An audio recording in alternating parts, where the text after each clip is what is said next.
So good afternoon, everyone, and welcome to the Interactive Forum. My name is Nicola Buckley, and I am the facilitator for the Interactive Forum today.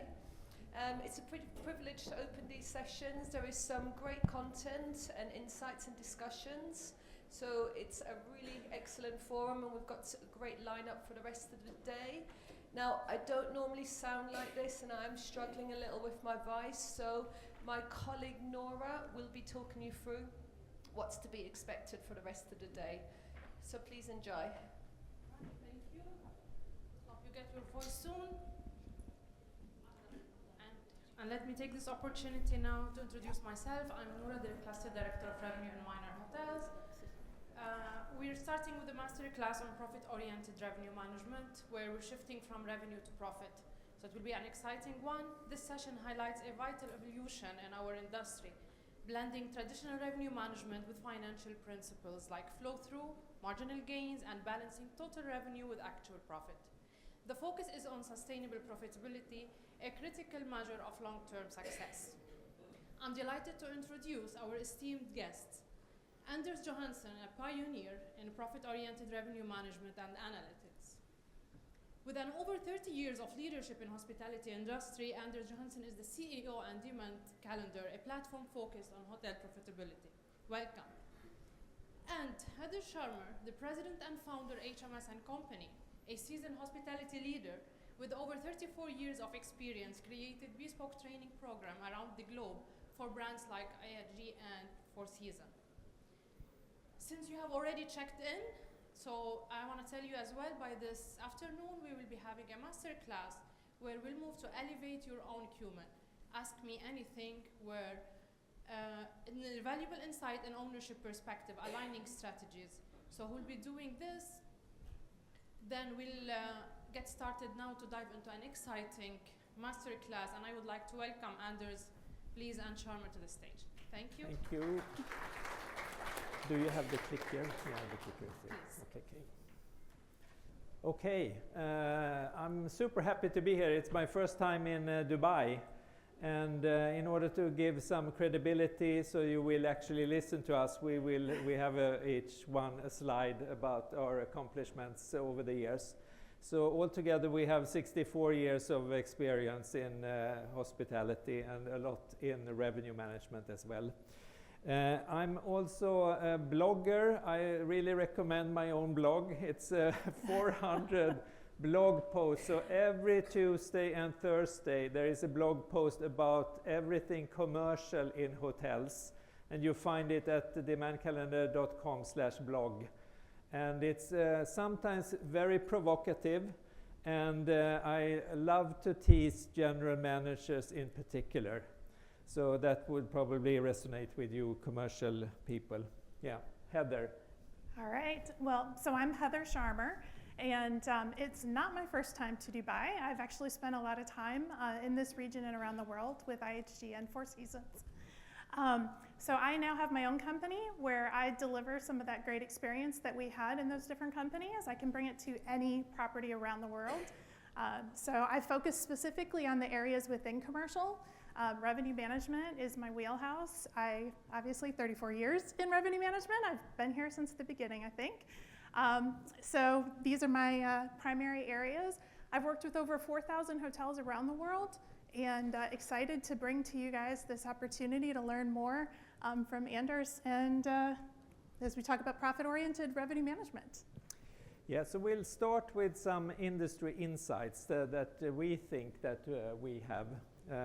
But first, maybe we should tell you what we're going to talk about. Yeah. You can do that. So we've got 4 key areas that we're going to talk about today. So we're going to start off with focusing on our industry insights and talking a little bit about that evolution of revenue management. Hopefully you won't hear too many new things. Hopefully we'll be bringing some things back to the forefront for everyone. Then we'll be going into discussing more about profit-oriented revenue management.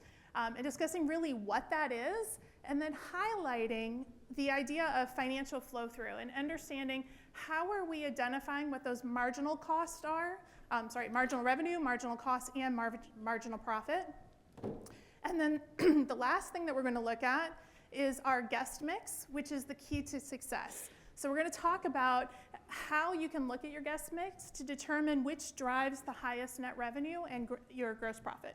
Yeah, so now for the insight. So we have talked to a lot of owners, and we have found out that they are more interested in increasing their return on investment. Is that nowadays. a surprise? Do you agree? Have you ever heard of that from an owner?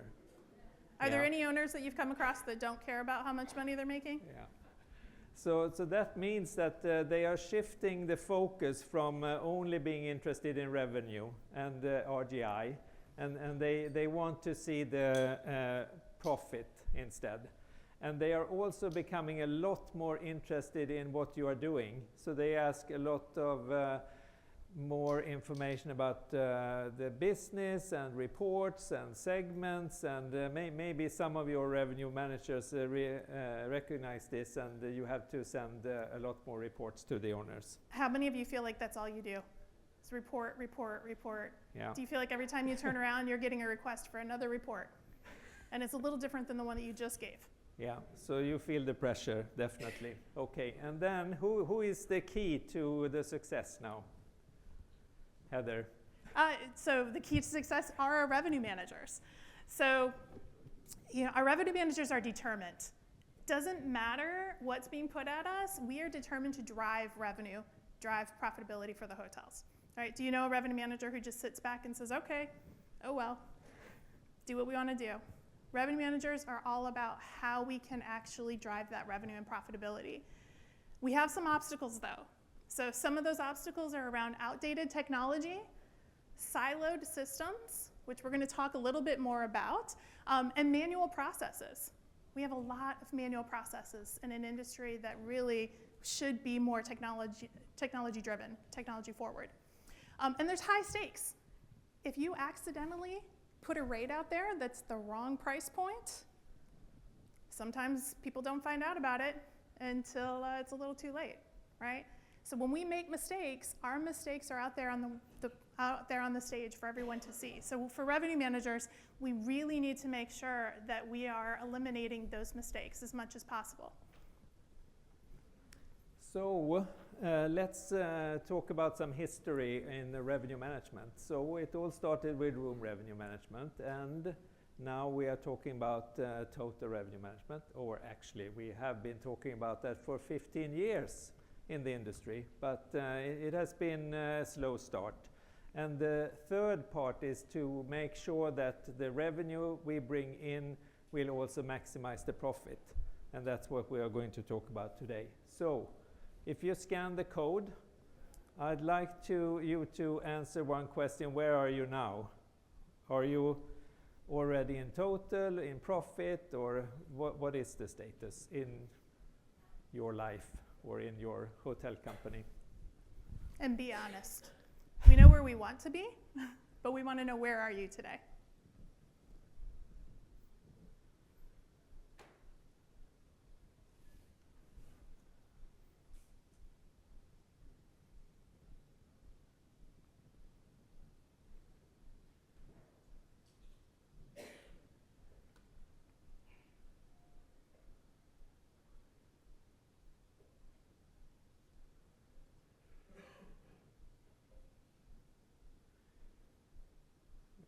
Okay, I'm not going to show you the results.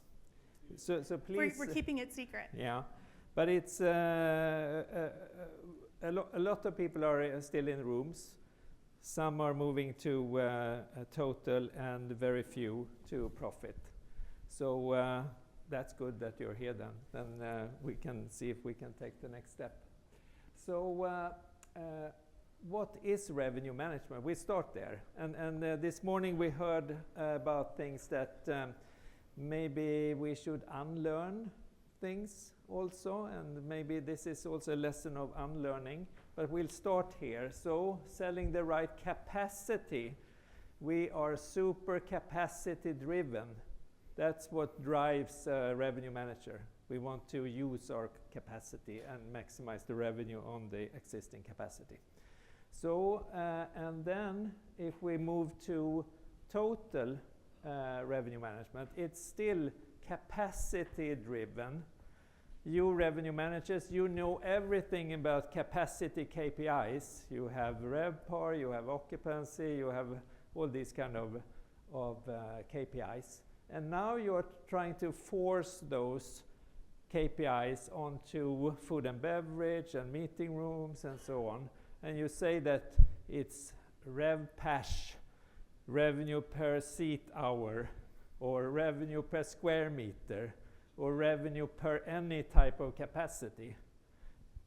Maybe you should unlearn that and try some new KPIs. That's what we are going to look into as well. So the third step is profit oriented.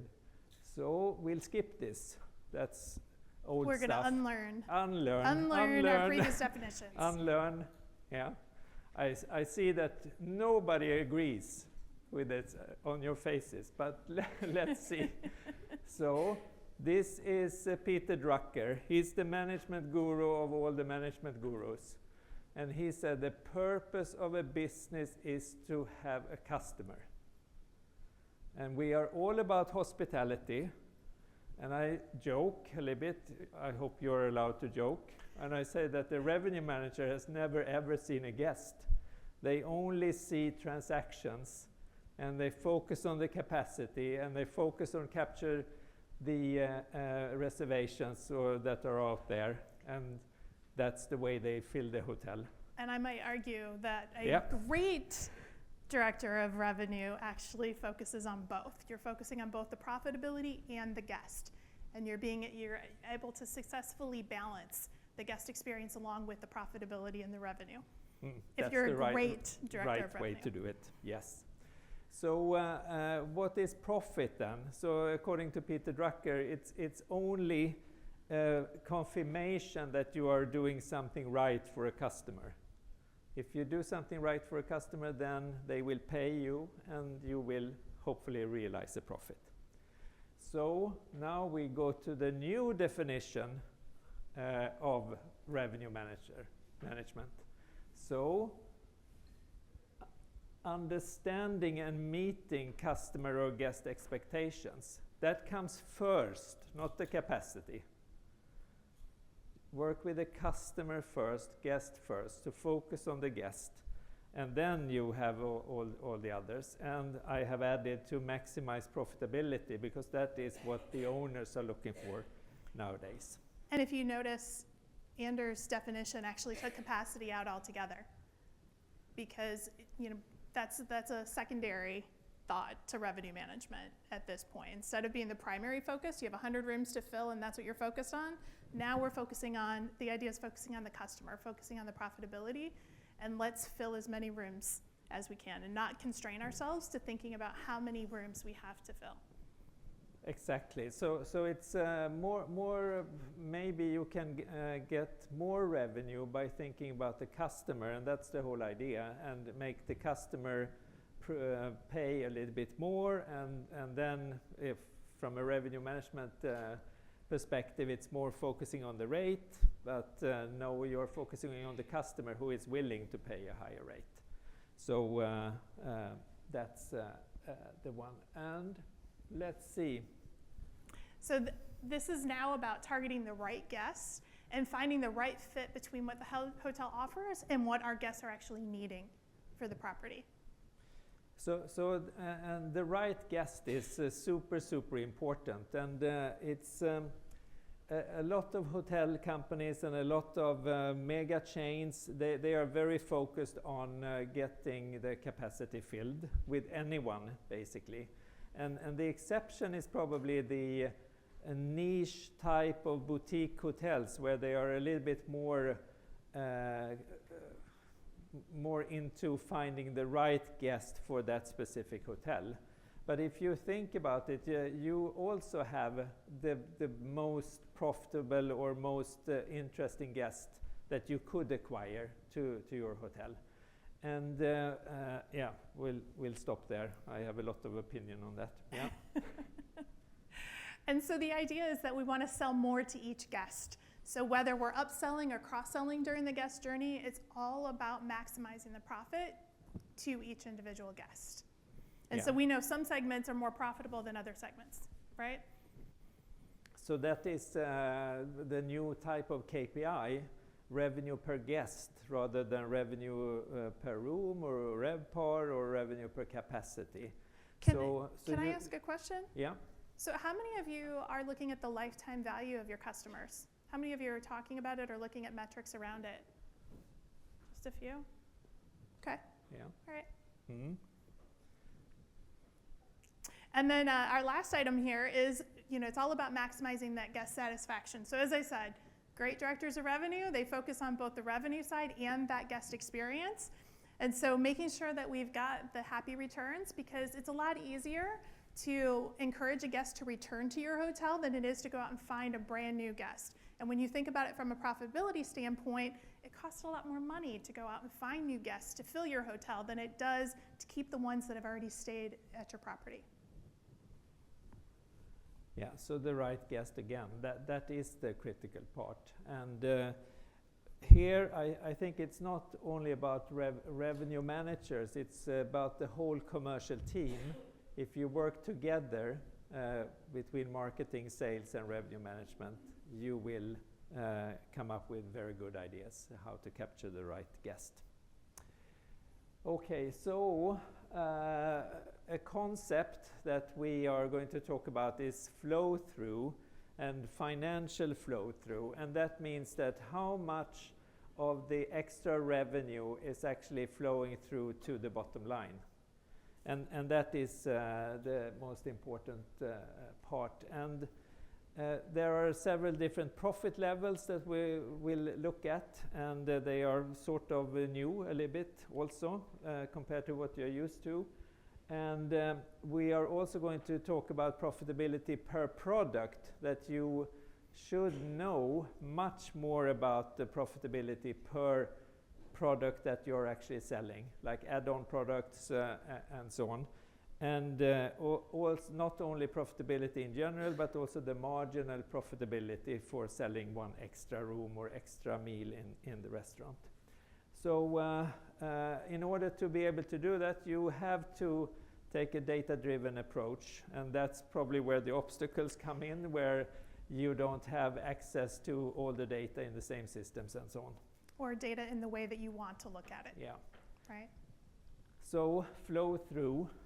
So when we talk about financial flow through, we're talking about what the highlight of the importance of a hotel's ability to effectively convert revenue into profit, ensuring a significant portion of revenue flows through down to the bottom line and contributes to that overall profitability.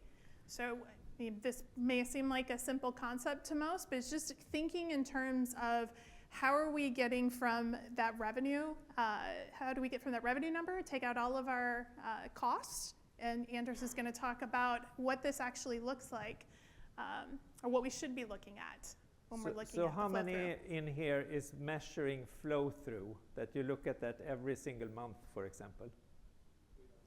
Ah, good. Yeah, quite a few. Good. More than we thought. Yes. That's great. Yeah, that's good. Fantastic. Okay, so I have to step down, so this is a complex slide.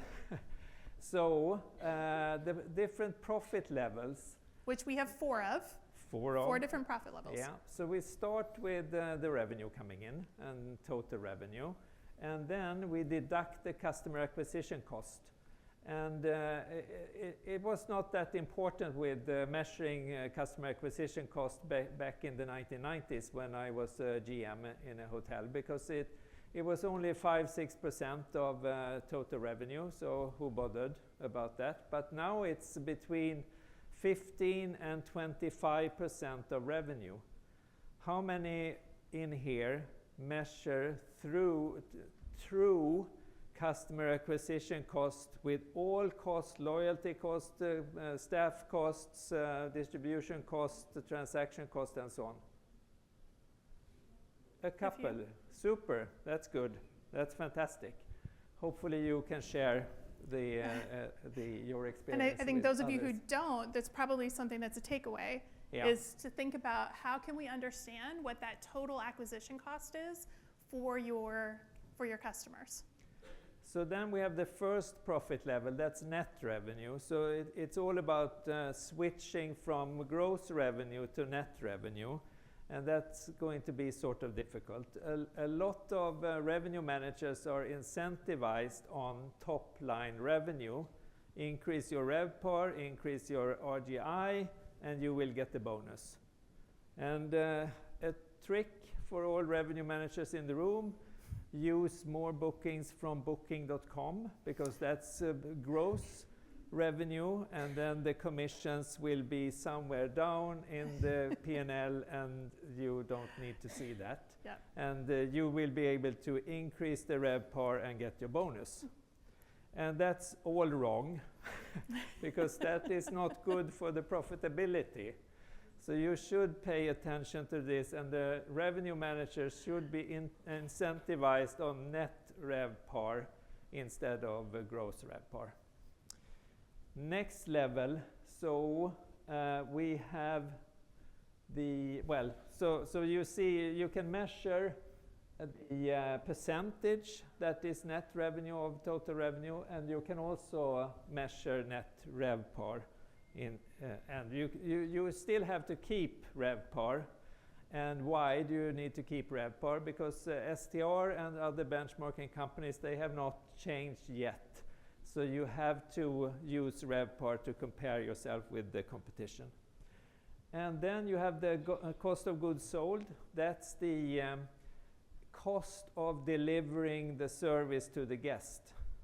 So cleaning the room, producing the room, food costs, service costs, all these kind of things. And then you have gross profit. So, and that's also a percentage of total revenue. Then you have operating expenses. They are normally pretty fixed, so you cannot do much about them. That's like for the budgeting process every single year, you look through them and then you say that, oh, they are sort of the same next year. But we spent a couple of weeks just coming to that conclusion. And then you have the gross operating profit, and you have a percentage on that. So the 42% GOP, who here has a higher GOP? 4 hotels. So you have... my 3-star hotels have higher GOP. They have high. Lower, okay. Yep. So anyone else with a higher than 42%? Yes, how high? 48. Yeah, 48. Super. And then you have the management fees, non-operating, and the EBITDA. That's too complex for us in this room. That's more for owners.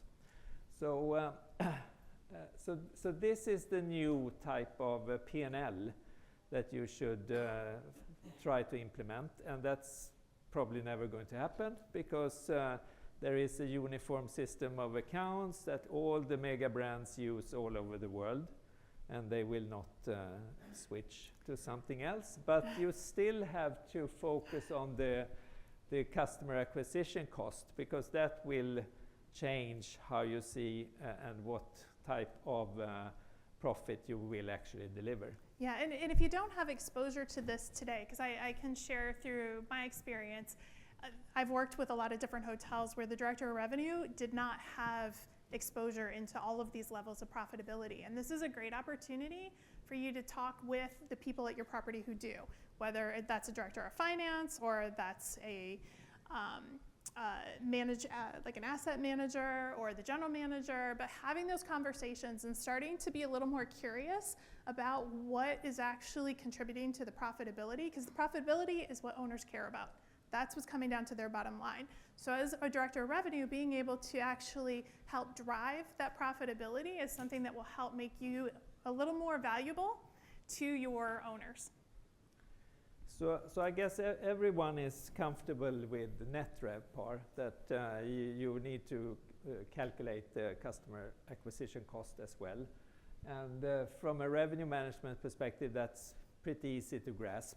It's a lot of work, and it could be complex to find the real customer acquisition cost. But this is the way forward. And from an owner perspective, it's much better to say that, yes, I will incentivize you on net RevPAR, because then I know that that is profitable revenue And coming you in. care about the cost. Yes.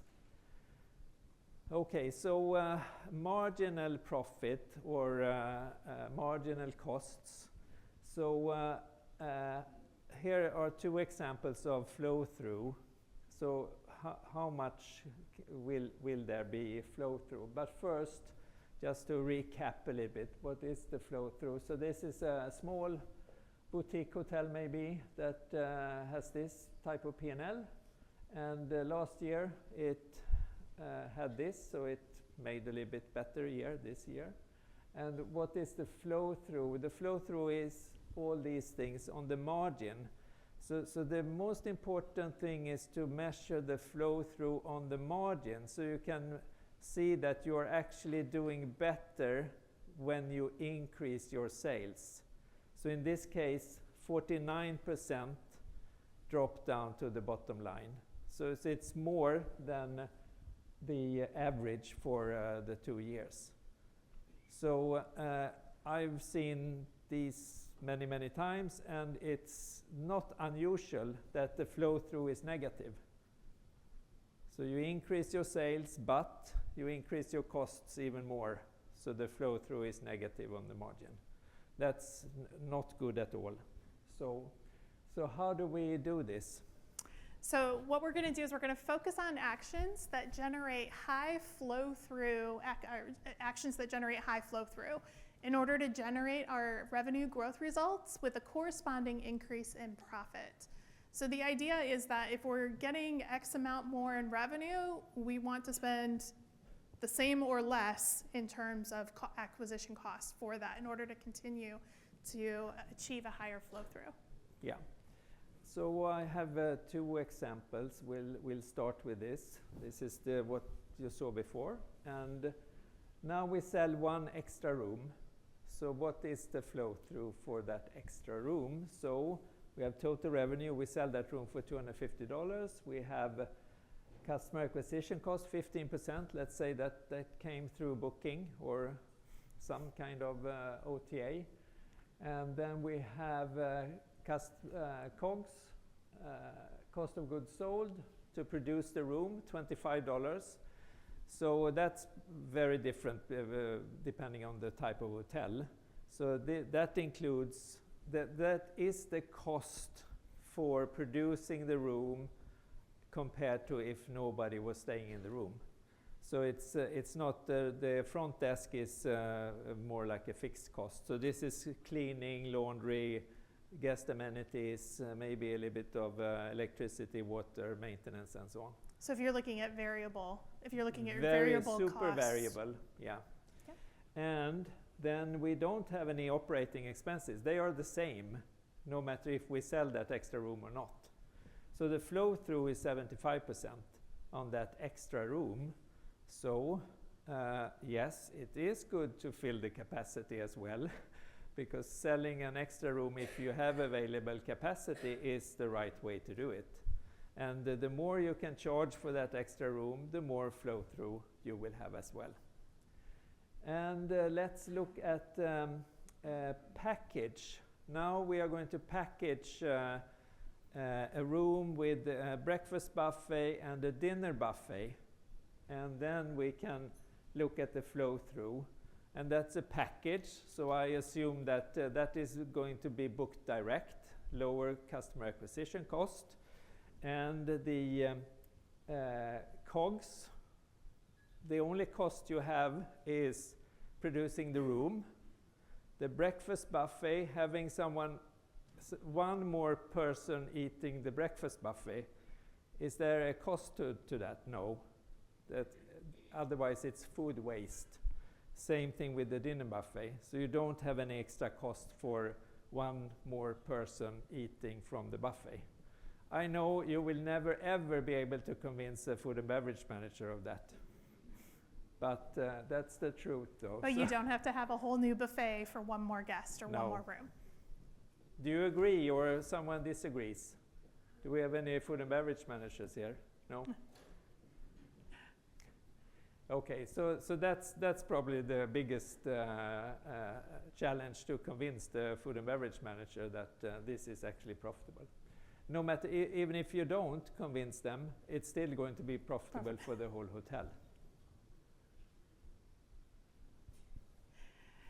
So with what we're going to walk through next is an example of two different types of revenue based on the type of guest that you have. So if we look at a booking that comes in, revenue is exactly the same. Yeah.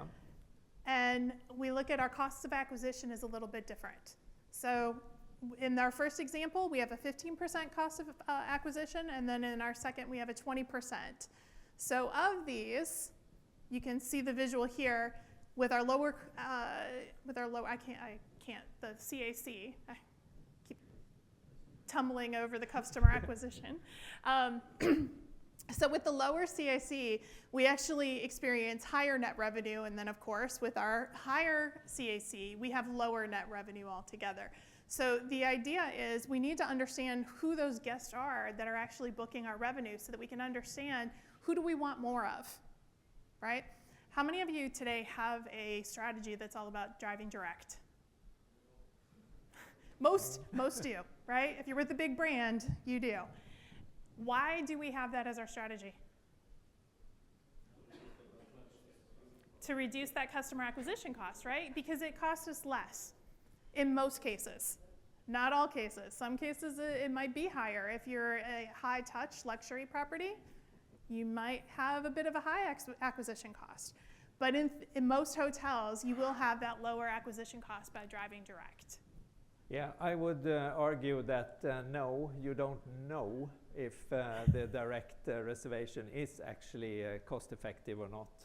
And I talked to one GM in Stockholm, in Sweden, where I'm from, and I asked him, so do you track your customer acquisition cost? And do you have a tracking between booking and direct?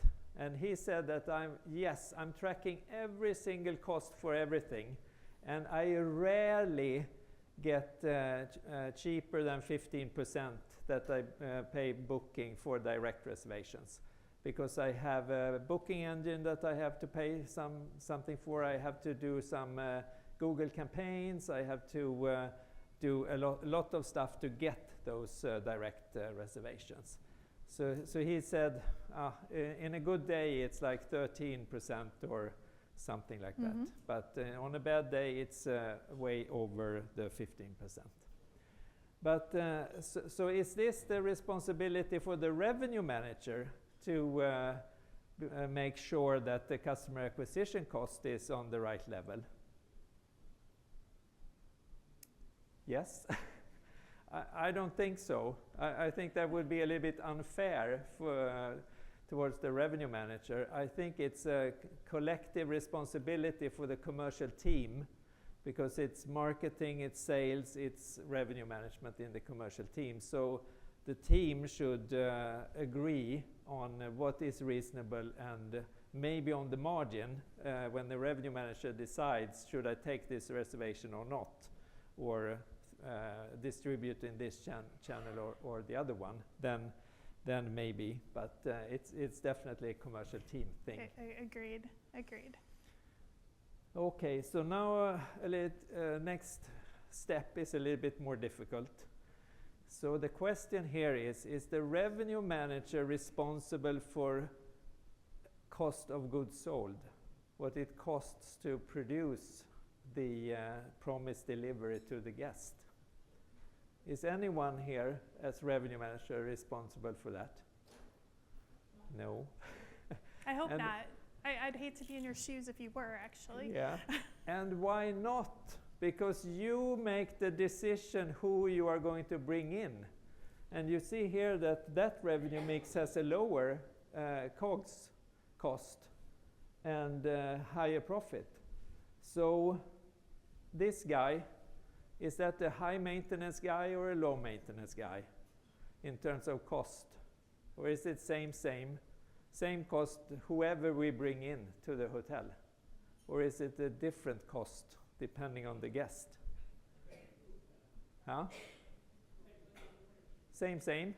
No, different. Yeah, so this is maybe low maintenance. And what about these guys with the dog?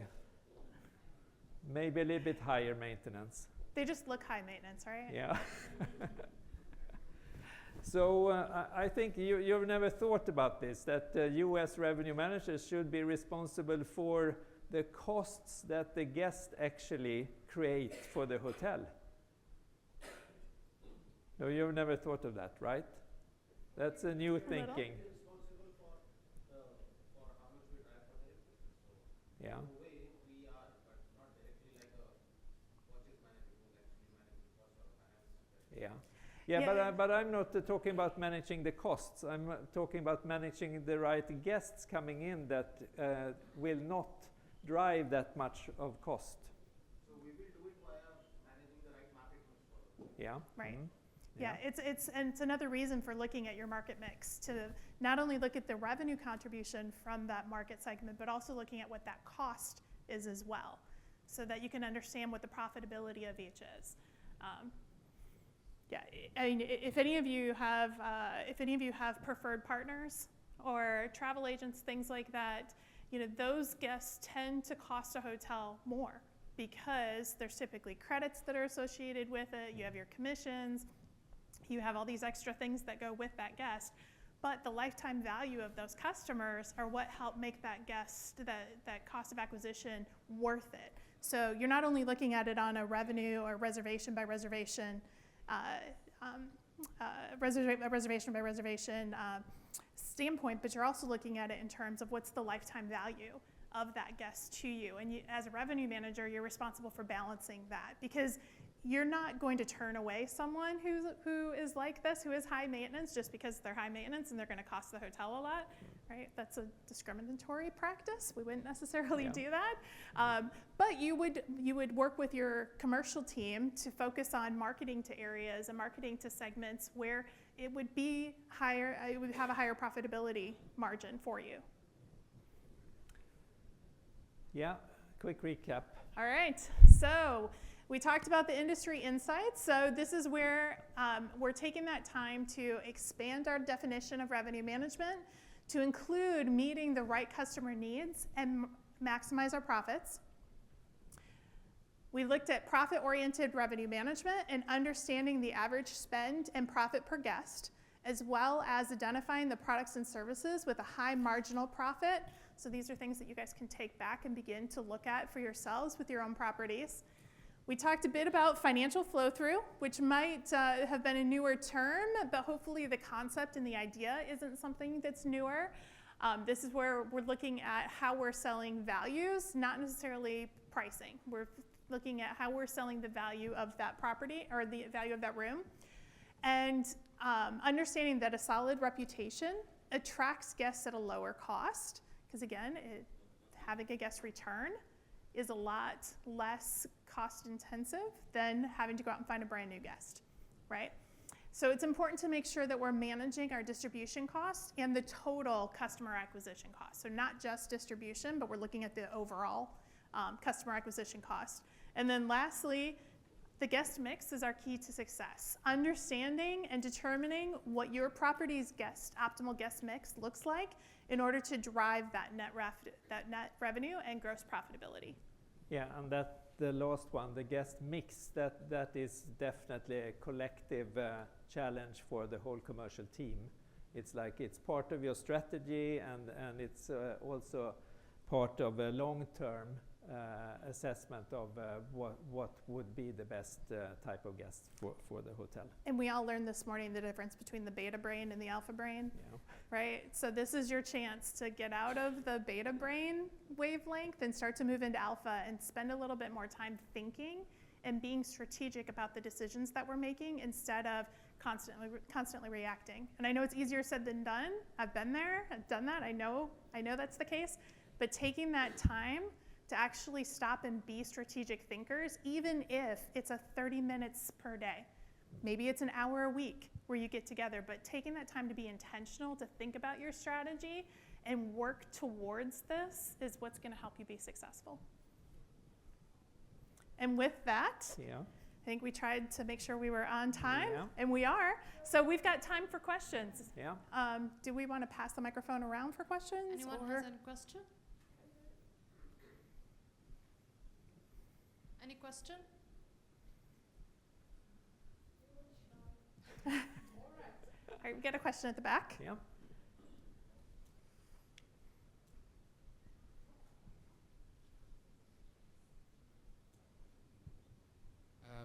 You discussed today about the profit from revenue and the net, and that comes out after the cost of acquisition. And you haven't highlighted the future value of the guest, the lifetime value, and the contribution that arguably all marketeers will discuss as well. It's not in the equation. It's definitely in the equation as well, and it's still pretty difficult to measure the lifetime value of a guest, and I have been working with a professor in Singapore and trying to define that a little bit. So we are coming out with a new white paper about guest-centric revenue management as well, where we bring that up.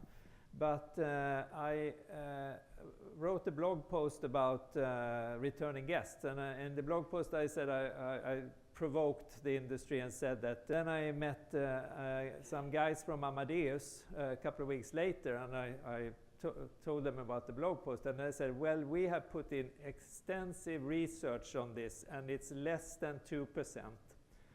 So, but this varies, of course, between the different types of hotels. So what we have learned from marketing is that it's more valuable to keep a guest than finding a new one. It's like, are we focusing too much on the 2%? Or maybe we should rethink and unlearn that as well. We'll see what the white paper will finally say when it comes out. Thank you. Any other questions? Yes, hello. It's a follow-up actually. In your example earlier about the higher variable cost, which sometimes we revenue managers don't have full control over choosing it, I mean. Sometimes the higher variable cost does have a more long-term value to us, because he will come again, spend more, even if it brings you less profit. So we have to remember that as well. Totally agree. Yes, Yep. You're right. Exactly. Mm. Thank you. Any more? And that's why it's important for it to be a commercial team decision, so that way you can get the input from marketing and from sales and from revenue to understand how to make sure that we're protecting our revenue for those types of guests. Yeah. I have oh. the last question. I want to touch base again on the cost of sale, as you mentioned today. Today, the OTAs are dominating very much the travel industry. They're coming up with new solutions and new campaigns and new ways of winning the business directly through OTAs. In your opinion, what is the hotel's challenges, and how can we overcome this with the OTAs mainly to reduce this cost of sale the hotels are not able to walk away from?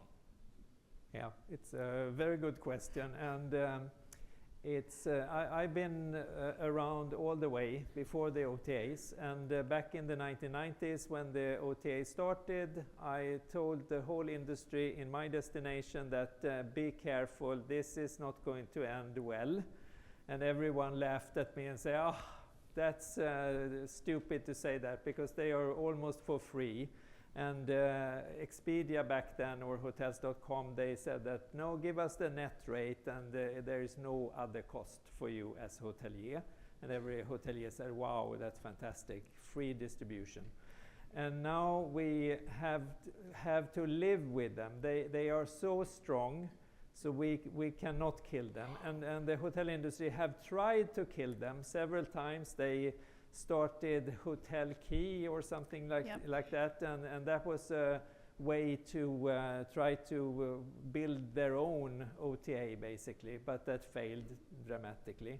And I think it's a balance. You both need them and you don't want them, and so on. So you have to think about the strategy and see what is the mix in distribution and so on. So it's very tricky. And I would just add, it's also thinking about the relationship. Like that's really what those OTA partners are bringing to you, is the relationship that they have with that guest. So it's how do you engage with that guest and help continue to build that relationship that will help you learn how to work with the OTAs.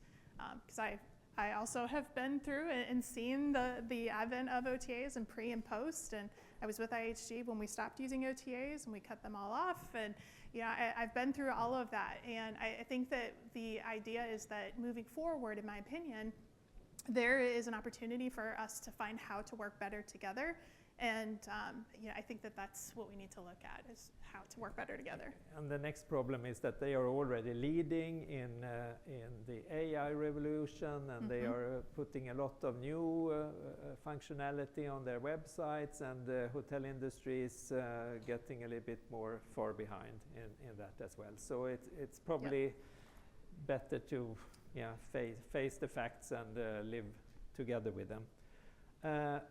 Finally, there is a white paper that I wrote together with a professor at Singapore Institute of Technology. So this is about profit-oriented revenue management, and you will have access to this to download, and you have a lot more examples and action plan in there as well.